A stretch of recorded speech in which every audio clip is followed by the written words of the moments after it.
going to give you a little YouTuber clap so you can synchronize my audio and my video. Oh, you got to synchronize it. Oh, okay. Maybe I'll clap too. Okay, I think that's good. That's pretty close. Let's just. All right, cool. Let's just do you and me. We're gonna reenact the end of Neon Genesis Evangelion. You ready? That's beautiful. That sounds terrible. Welcome to Chicagoland. I'm your host Xavier, and I'm pleased to welcome Soma to the podcast. Say hi to everybody. Hello. Hi to everybody. Soma has a PhD in biomedical engineering, but also is the drummer and co-songwriter for the band Stoned Succubus. And it's also got a solo project, Somatosensation, which, as far as I can tell, is like analog electronic experimental noise. Yes, with some like black metal guitaring too. When I'm joined by Cinder. And more important, it's my friend. So this is Chicago land. You've lived in Chicago, Soma. Tell me, how do you think the city is organized? If I ask you about your mental map of Chicago, what are your main features? Well, there's the grid. There's the series of interstates that sort of crisscross and redline neighborhoods. Yeah. There's the lake to the east. There's like the different like vibes of community that pop up around the different transit lines. Yes. Places that are affordable to live that aren't near the transit lines. That's right. Yeah, I'm sure that's all going to come into play in future episodes of Chicago Land. Yeah, that's so true. Like what I always tell people is Chicago, the city, is level on population. It's not growing, it's not shrinking, but it is densifying along specifically two transit corridors and getting less populated everywhere else. Yeah. But yeah, so the topic for today is, in fact, the grid. Hell yeah. And one of the things for me that's striking about the city grid is it's fundamentally a bunch of imaginary lines that got drawn at some point, and then eventually they became actual streets.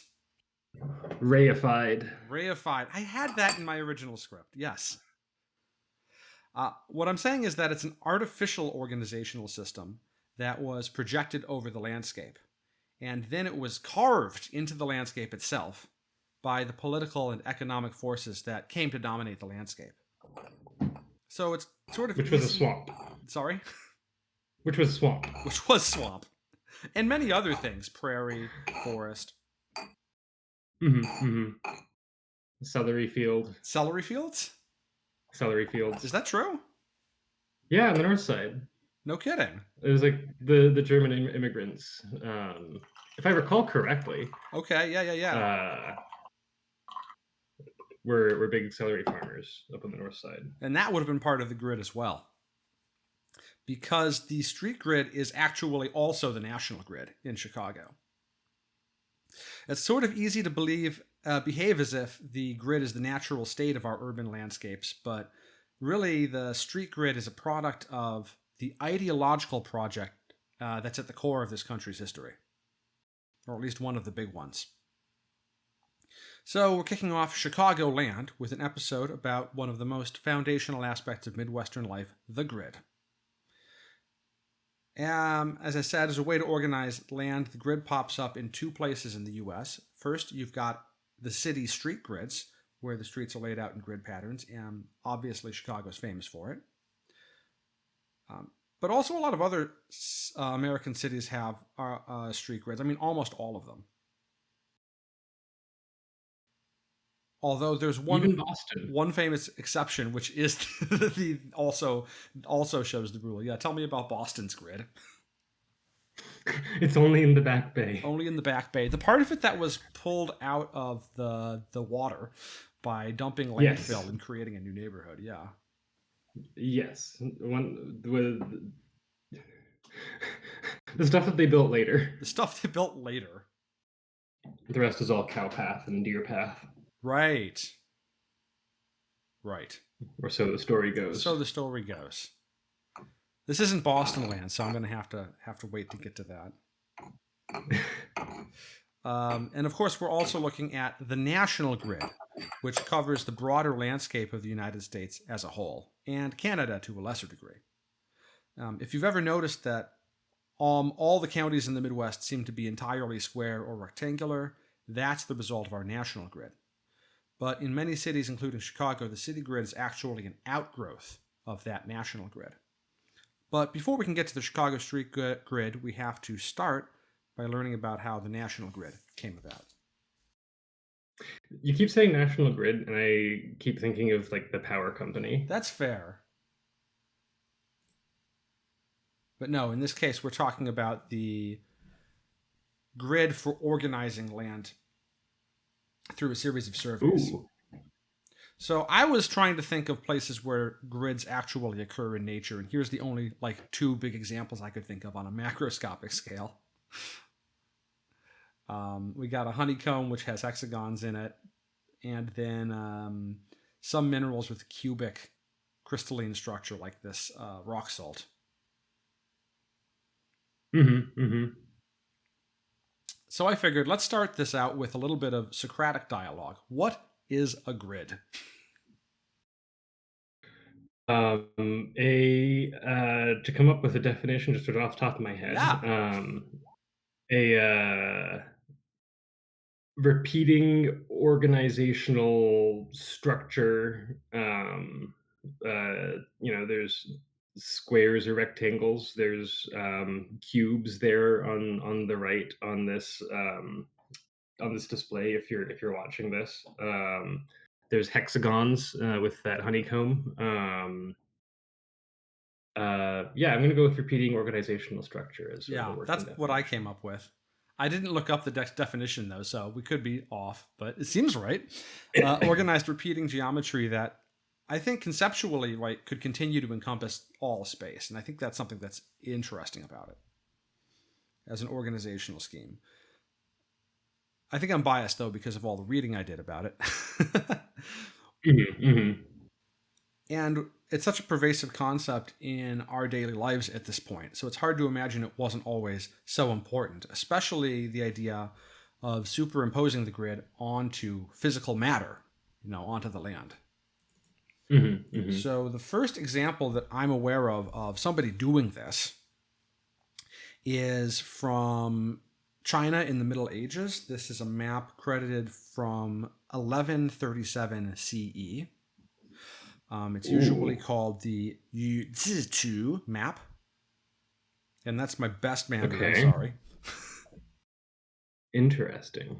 So Yu is purportedly the first emperor of China and the patriarch of the Xia dynasty. Of course, the Xia dynasty is supposed to be mythological and not factual, but so it is. Mm-hmm. The cartographers then would have drawn this as a historical map, but I think it may have also been used for administration.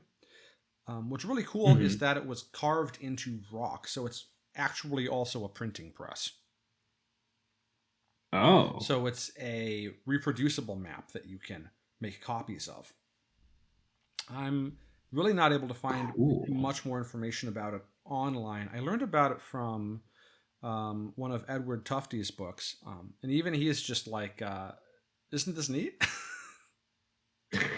But I don't really know what the historical context is as much as I would like to. Is that how you have it on the screen here? Is that like superimposed on? Yeah, so we're looking, more or less, yeah. And you can see the extent of the map. It's basically all of like the eastern third or half of what we call China today. Mm-hmm. And the main features that it emphasizes are the coastline and the rivers. Yeah. And it's actually shockingly accurate. It looks like it has some land that doesn't quite line up. Yeah, absolutely. But that's very impressive for, When was this? 1137. Yeah. Yeah, Europeans in 1137 drew a circle and were like, "That this is Europa, Yeah, yeah, yeah, yeah. They're like this direction to heaven, this direction Ille to hell. Europa Est, Yeah, and over there, sea monsters." it took another few centuries for European science to catch up with that level of abstraction. I think one of the reasons for this, so I didn't read on this deeply, but I think one of the reasons for this is that during the medieval period, European scholarship was centered around the Catholic Church and was really Yeah. focused on reiterating texts that followed the messaging of the Catholic Church. So you like had a handful of classical texts from ancient Rome and Greece that the church sanctioned, essentially. Mhm. When things really start picking up in European mathematics is shortly after the Renaissance period begins and into what we call the early modern period. So we're talking about like the 1500s and the 1600s at this point. Mhm, mhm. So Rene Descartes was pioneering in that he was experimenting with traditional geometric problems by expanding on the traditional methods used by Euclid, which really revitalizes the field of mathematics. So Descartes, what do we know Mhm. Descartes for? Oh, I'm gonna be sound so wrong if I'm wrong, but he's I think therefore I am, He's right? I think therefore I am. Yes. That's what we know about Descartes. He was kind of a homebody who thought that through his a priori knowledge, he could personally experience the wonders of the world simply through other people describing them to him. I think that's pretty accurate. Yeah. The way he got to I think therefore I am was by sealing himself in an attic for like I want to say like a few days. And from his perspective, tearing down all of his assumptions about reality and starting with like the most basic bedrock he could imagine when he was in that state. I don't know if it all logically follows. Certainly, like one of the bedrocks of his belief is that God exists. So there it is. See, this is what's wrong with Europe is there's no like psychedelics that naturally occur in Europe aside from So you just have LSD, to which like deprive yourself in a basement or attic to experience yeah, something, or like or get ergot poisoning. be like the crusading kings and just like be starving and thirsty enough that you just start hallucinating the Lance of Longinus. Uh-huh, uh-huh. Yeah, Yeah, there it is. yeah. But I'm not They got denigrating psychedelics. Descartes.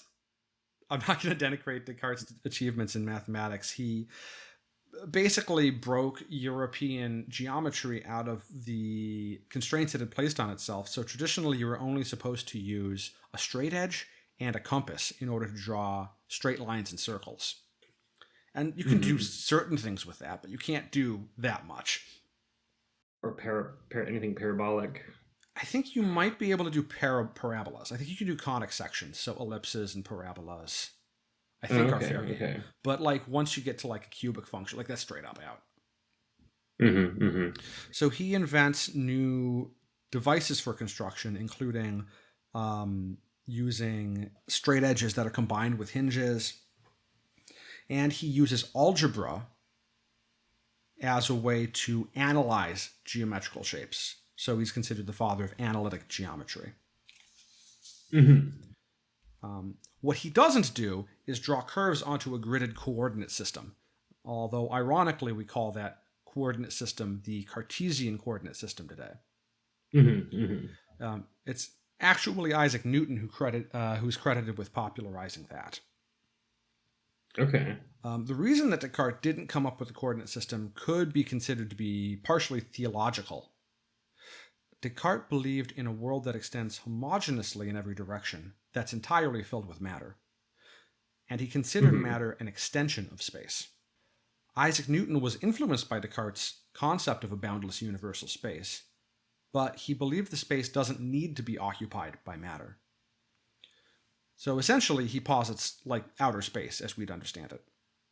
Vacuum. Exactly. In Newton's world, the fact that matter is not omnipresent gives God room to work through forces like gravitation and electromagnetism. Accordingly, Newton introduces the practice of plotting x and y axes that intersect at an origin point. In Descartes' geometry, shapes existed in themselves and relative to each other.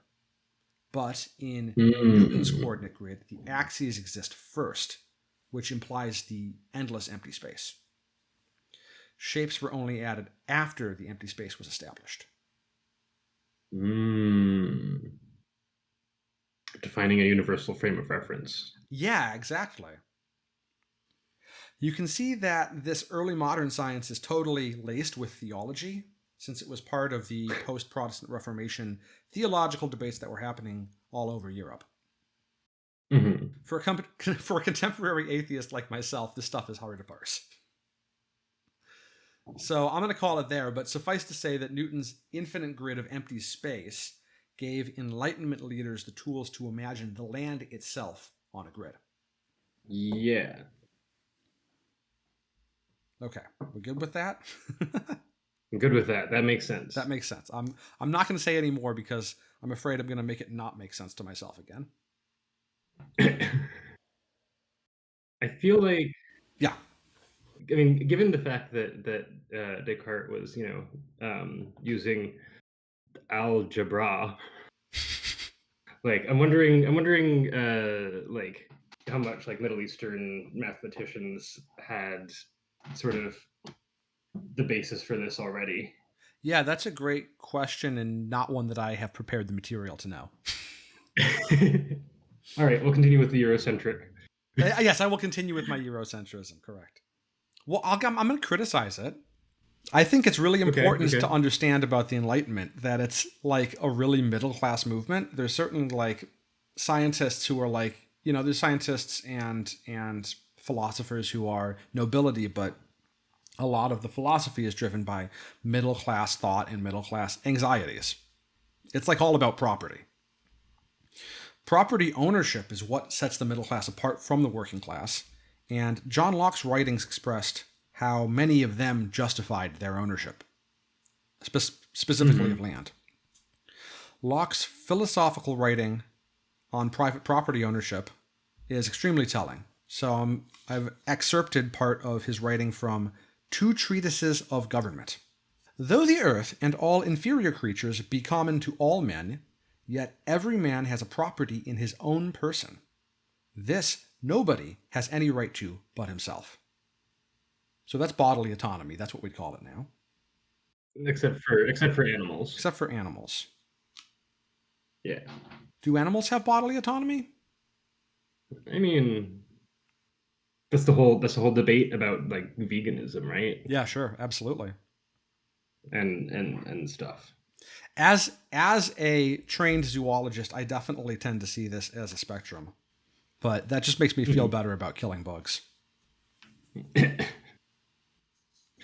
I mean, I can talk about my personal experience with collecting like millipedes and looking at the way that their behavior seems like in many ways very programmatic.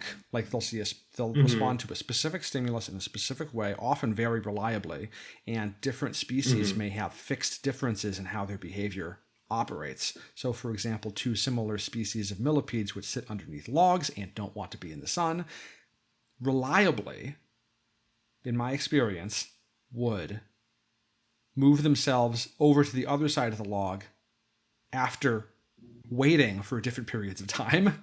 This sounds really stupid. Maybe I'll cut it out. But it was like, wow, there's this fixed behavioral difference between these two species. One will cower for longer, and the other will more immediately try to get to the other side of the log. It's very, very mechanistic. But not all animals are like that, for sure. Yeah.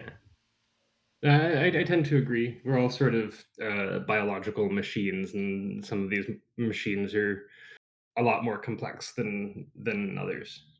So, yeah, so Locke establishes that nobody has any right to but himself. The labor of Mhm. his body, this is always him, but whatever, it's fine. The labor of his Mhm. body Mhm. and the work of his hands, we may say, are properly his. Whatsoever then he removes out of the state that nature hath provided, and left it in, he hath mixed his labor with, and joined it to something that is his own, and thereby makes it his property. Okay, so got that? Since your body is your own property, the labor that your body does is also your property, and by extension makes the land you work on your property. Mhm. And see if you catch any sinister implications here. Land that is left wholly to nature, that hath no improvements of pasturage, tillage, or planting, is called, as indeed it is, waste. Which I think really cuts to the core of the whole American manifest destiny ideology. With really, really just sort of failing to appreciate the subtle and massive geoengineering projects that are centuries old, millennia old, that this sort of European manifest destiny Yes. laid waste And to. then also the insistence that anything that exists needs to be exploited. Any forests that stand, Mm. they ought to be they ought to be turned into lumber. Any flowing bodies of water ought to be dammed and used to grow crops, even in places where it makes no sense. Yeah. But that all Mm. comes later. Mm. But yeah, absolutely. Native Americans, from Locke's perspective, were not using the land they lived on productively. They were wasting it. So it's not at all surprising that Locke was a big supporter of agricultural settlement in the North American colonies. He coined the Latin term vacuum domicilium, means like empty house or empty home, to Mm. describe the Mm. Americas. Like Newton's coordinate grid, the North American lands were empty, so Englishmen should move in and enclose the land with their farms.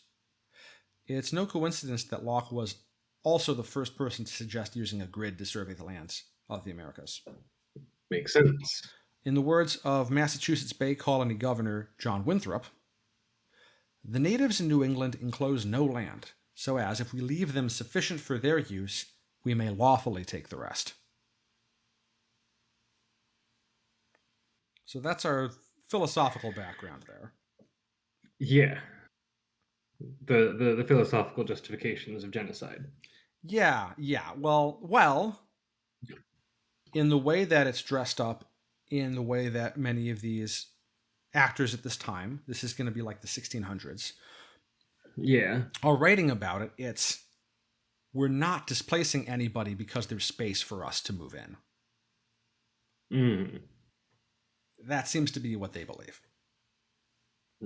Yeah. Yeah. But the fact of the matter is that at this time in Britain, especially in England, a lot of agricultural land is being enclosed. A lot of poor people are being forced into cities in low wage jobs or finding themselves moving across the Atlantic to colonies in New England where they think there could be better prospects for themselves. And you end up with massive waves of migration. I think early modern historians actually use the term Great Migration, not to be confused with other great migrations in history, Mm-hmm. whose inevitable outcome is that the Native American populations are going to be displaced Yeah. by sheer weight of numbers and nothing else. Yeah. So, Yeah, nothing else at all. nothing else at all. Yeah. But that's not to say that Locke's ideas were adopted wholeheartedly by North American settlers from England. Mm-hmm. His suggestion to survey the colonies using a grid pattern was totally rejected by the colonists themselves, who thought that an arbitrary grid would slow down the process of land allocation. Uh-huh. Now, the system used instead was called metes and bounds. That's a more traditional system that was already practiced in England. Uh-huh. The metes, that's METES, as in, when you meet something out. You can meet it out, yeah. The metes are landmarks, and the bounds are the lines drawn between them. So, in drawing Gotta out my meet at the property meet. line, Meet up. Meeting what? Got to meet out the meat at the meetup. Can you use it in a sentence? Yes. Yes, you can. And nobody can stop you. If I was drawing out the property lines on my own property, I might say something like that the property extends from the large boulder to the bend in the river, then along the bank of the river to the sagging oak tree, and from there in a straight line back to the boulder. So that would enclose a property. That's just an example. Mm-hmm. Mm-hmm. Mm-hmm. This type of property delimitation really emphasizes the local geographic features on the human scale. Mm-hmm. The colonists' expansionist ambitions were stymied in a big way in 1763. That's the year that the French and Indian War ended. Now, you might think that the colonists would be poised to expand west since the British actually won that war. Instead, the king, George III, proclaimed the colonists could no longer survey or settle on land west of the Appalachian Mountains. So I'm showing the line here on our map. And you can see that it more or less cuts through along the Appalachians. It's kind of funky. I don't know exactly how they decided where it would go. Mm-hmm. Or I don't know how accurate this image that I'm looking at is, to be fair. Yeah. But that was the idea. Yeah, roughly along the Appalachians. Roughly along the Appalachians. What was the logic there? The proclamation was partly motivated by Britain's obligations to its Native American allies from that war, but also based on the remoteness of the Western land. So it's like an act of good faith to their allies, and also practically the war cost Britain a lot of money, and they don't really have the resources to protect anyone who moves out there anyway. British troops and militias simply weren't capable of protecting settlers if they kept invading Native American territories. But the proclamation was kind of a moot point anyway, because land speculators just kept surveying, even though it was illegal. Well, again, if the cops can't get out to you... Well, that's very true. One of the speculators was a retired colonel named George Washington. He said, well, this is in his writings, I can never look upon that proclamation in any other light than as a temporary expedient to quiet the mind of the Indians. Any person, therefore, who neglects the present opportunity will never regain it. So he's essentially referring to FOMO, fear of missing out, in that land speculators who would wait until after their activities were legal would have lost all the profit that they might have made. Yeah, okay. Yeah. Fair enough. Gotta get in while it's hot. Gotta get in while it's hot. Get in on the ground floor. Gotta get in on the ground floor. That brings us to this guy. Everybody's favorite rapping slave master.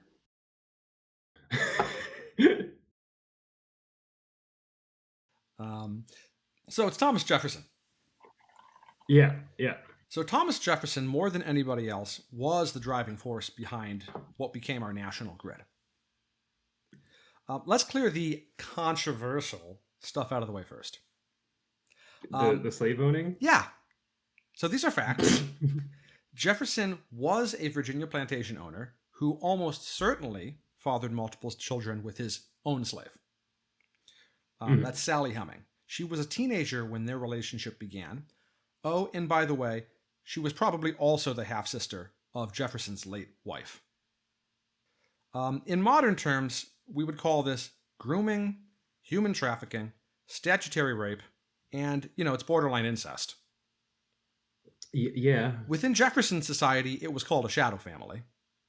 And it was shameful, but also pretty common. So, everyone can agree that it's a weird and gross practice, and yet it was happening anyway. Yeah.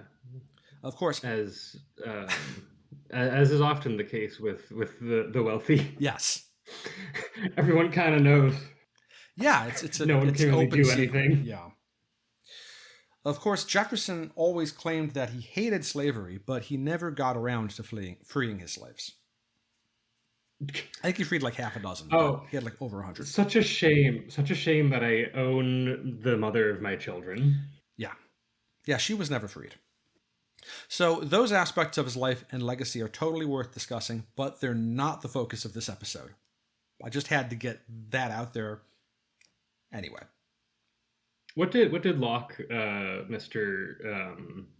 Everyone has a right to his own body and also his own labor Oh, well, he and was the talking land about that men. he works. Yeah, yeah, Yeah. I guess he was talking about white men and particularly ones who are middle class. Yeah. This is why I yeah, wanted to, yeah, precede all of this yeah, discussion with those philosophical underpinnings. Yeah. Yeah. Yeah. yeah, Yeah. Yeah. Yeah. yeah, yeah, yeah. It's also worth knowing that Thomas's father, Peter, was a surveyor and land speculator in his own right. Thomas went to college where he learned about mathematics, and they continued to be a passion of his throughout his life, which is a big part of how he became the big champion of the grid. He had certainly read Newton and Locke. And then, of course, he becomes involved in the American Revolution with a political career in the Virginia House of Burgesses. Famously, he writes the Hmm. Declaration of Independence, all men are created equal, etc., etc., etc. We know all this. Most men, Most men, yes. all men asterisk are created equal. Yes. So I tend to believe that Jefferson did really believe in equality, at least for men, but that he thinks that a lot of incremental progress would need to be made before that could exist in reality. That's me giving him the benefit of the doubt. Maybe I shouldn't. Mm, yeah, and that sure is the benefit of the It doubt. sure is. But yet he's a slave owner who wasn't totally convinced black people could live decent lives without patriarchal white masters, and he thought Native Americans were doomed to die out and that they should marry and assimilate with white settlers. And I think that these contradictions are directly related to the way that Enlightenment philosophers thought about class. The Enlightenment is a movement that's oriented around a property holding middle class that defines itself in opposition to monarchy and nobility. Hmm. The traditional elite were landowners by dint of inherited titles and privileges, but the middle class elite were educated and saw themselves as having earned their property. That's right there in Locke's treatises on government. And that they should have the right to have their descendants inherit Yeah, of course. that property. Yes, of course. And Jefferson in particular develops an archetype of the ideal colonial settler, which he refers to as the yeoman farmer. What's a yeoman? You want to give it a shot? I'm not going to come up with a good definition. I've heard the term. I'm not really actually all that sure what it means. In rural English society, the yeomen are the social class that sits between nobles and serfs. They're free men who have rights and often property, but are not wealthy. And Jefferson believes that westward expansion of the American colonies needs to be spearheaded by property owning yeomen who work their own farms and vote in the Republic. And he really romanticizes the it. American dream. It's the American dream. It's right there from the beginning. Here are a couple of select quotes from Jefferson's 1785 book, Notes on the State of Virginia, that sum up his opinions pretty well. In Europe, the lands are either cultivated or locked up against the cultivator. Manufacture must therefore be resorted to of necessity, not of choice, to support the surplus of their people. He's talking about Europeans and why they need factories. But we have an immensity of land. Is it best then that all our citizens should be employed in its improvement, or that one half should be called off from that to exercise manufactures and handicrafts for the other? Those who labor the earth are the chosen people of God, if ever he had a chosen people, whose breasts he has made his peculiar deposit for substantial and genuine virtue. And he also says, the mobs of great cities add just so much to the support of pure government as swords do to the strength of the human body. It is the manners and spirits of a people which preserve a republic in vigor. The degeneracy in these is a canker which soon eats to the heart of its laws and constitution. So farmers, So not only are farmers the like literal chosen people of God, yes, here to go and steal all this land. yes, But anyone who tries to live too densely is literally just a cancer on society. yeah, he really, really hates urbanized areas. Yes, like to the point where he thinks that like living in urbanized societies is like actually going to like It's that like romantic agrarian ideal, like Greek revival painting, idyllic countryside sort of living. yeah, That's like I associate that with like the Romantic era, yeah, which is right around then. yeah. If So he I'm thinks cities are not too far degenerate and off. turn people degenerate, but I think we look at it now, you might think that's a very backwards way of thinking, but No, I mean I'm a proud urban degenerate, there you so go. At least we have like proper sewage now, so that does a lot for increasing the appeal of the cities. yeah. Because of his scientific background, Jefferson takes a big interest in reforming the weights and measures of the early US. This is actually a big deal. I think it dovetails nicely with his Enlightenment ideology because Jefferson really wanted to break away from the traditions of monarchist Europe. His first battle was with two prominent New Yorkers. That's Robert Morris and Gouverneur Morris. They're not related. Robert Morris was one of New York's most wealthy bankers, and Gouverneur was a lawyer from one of the old New York elite families. His parents literally named him Gouverneur, which is like French for governor, Yeah. but it was his mom's maiden name. Gouverneur had Okay. made a name for himself as the most outspoken opponent of slavery during the Constitutional Convention. And he was on a committee that wrote out the final draft of the Constitution. He is specifically credited with the phrase, "We the people of the United States," from the Constitution's preamble. You know, thinking about like if your experience of cities is like London in the Yes. 1750s or whatever, I can see how you might land on being pretty anti-city. Yeah, and I'm sympathetic with that reading, especially in the context of England, where a lot of the common lands had been enclosed by the rural gentry, Hmm.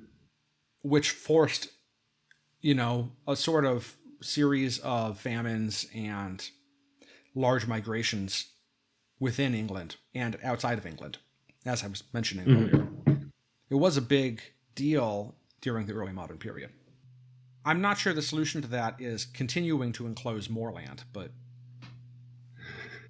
I mean, it's kind of not unlike today's the like societal shifts and like shifts in ways of living that are required to make cities work, like infrastructure yeah, and shit.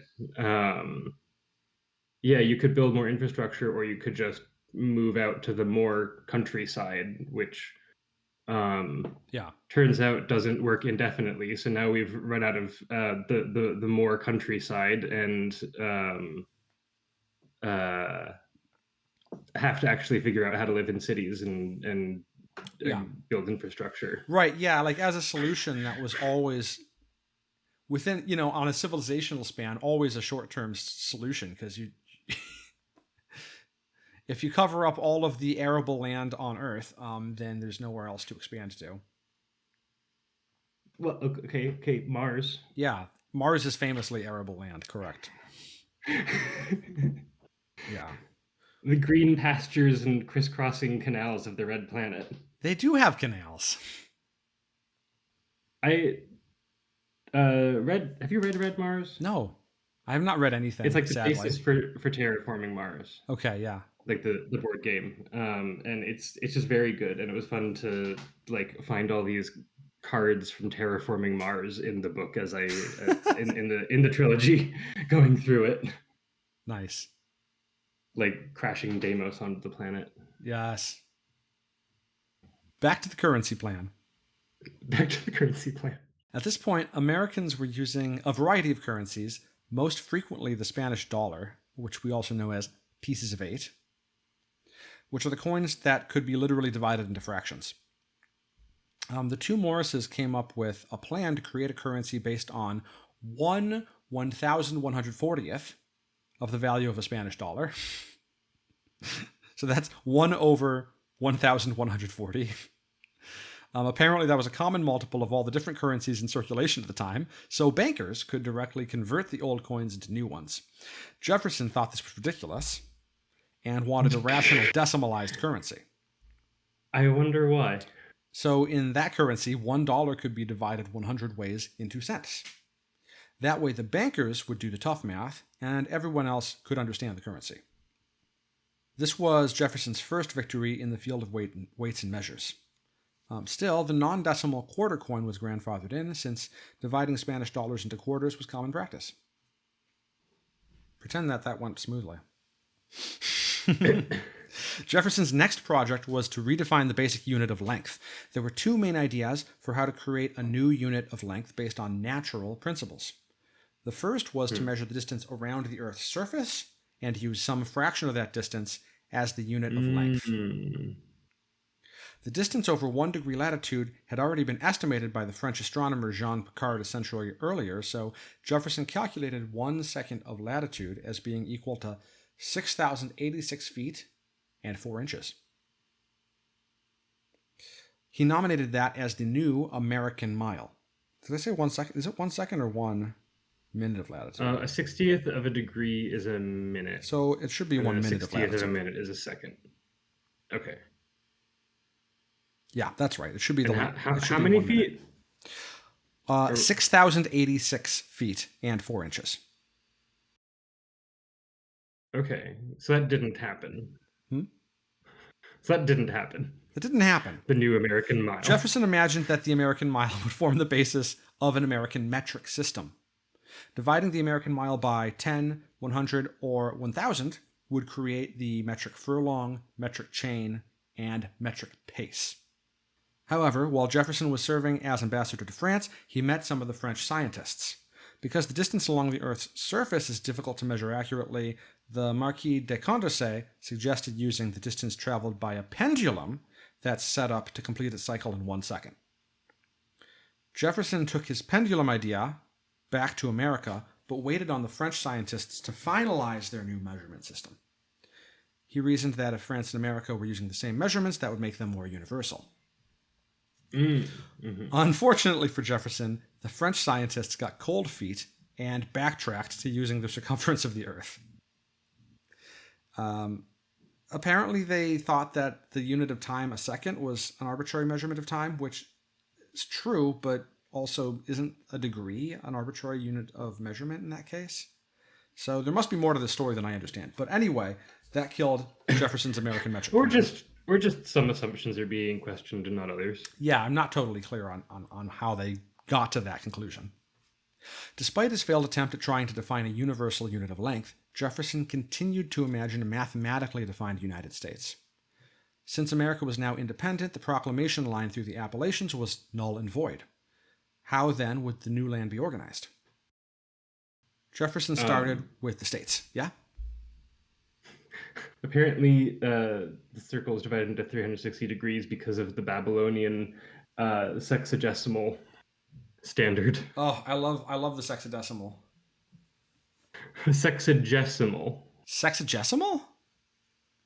Or sexagesimal, base 60. Sexagesimal. Thank you. Anyway. Hey there. This is Xavier, in the edit. I originally thought the grid would be a 2-part episode, but it turns out 14 pages of writing goes further than I thought, and Soma and I kept talking much longer than I initially intended. That's fine. The grid's going to be a 4-part episode now. And this is also an opportunity for me to mention that Chicagoland has bonus episodes that can only be accessed by paying a $5 monthly subscription fee on Patreon. So if you want to hear those bonus episodes or just want to support my work, that's a great way to do it. One word of caution though, if you're using an iPhone, don't pay for any Patreon subscriptions through the Patreon app because Apple charges an extra 30% on all Patreon app transactions. It's really gross. Just go to the Safari app and go to patreon.com/Chicago_land if you want to pay me. Thank you so much, and I'll catch you next week.